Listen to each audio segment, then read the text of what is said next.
Trains in Scranton that might have something wrong with them or needed a little bit of tweaking would come onto the turntable and go into one of these rooms, and there about 12 men would work on fixing it.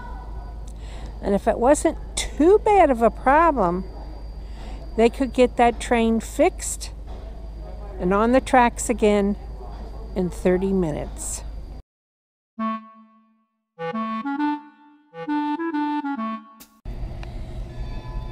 This is the oil house. To run smoothly, machinery requires lubrication, and the steam locomotive is no exception. Before the locomotive was allowed to leave the yard, dozens of its moving parts had to be greased and its oil cups filled to the brim. While the firemen tended the fire, topped off the locomotive's fuel and water supply, the engineer, armed with a wrench, rag, and oil can, inspected and lubricated every moving part of the locomotive.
And there goes the train.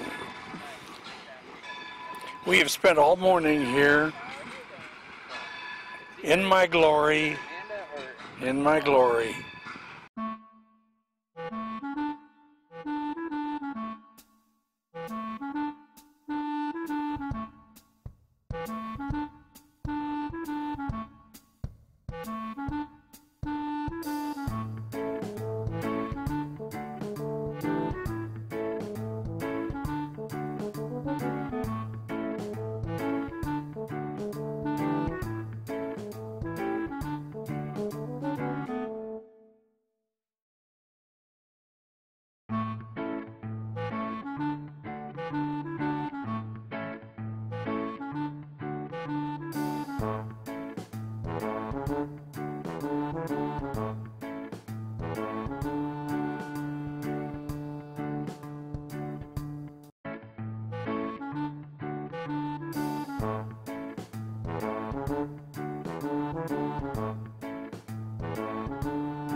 Please take a second to comment, subscribe, ring the bell to get notices of new videos, and please give a thumbs up.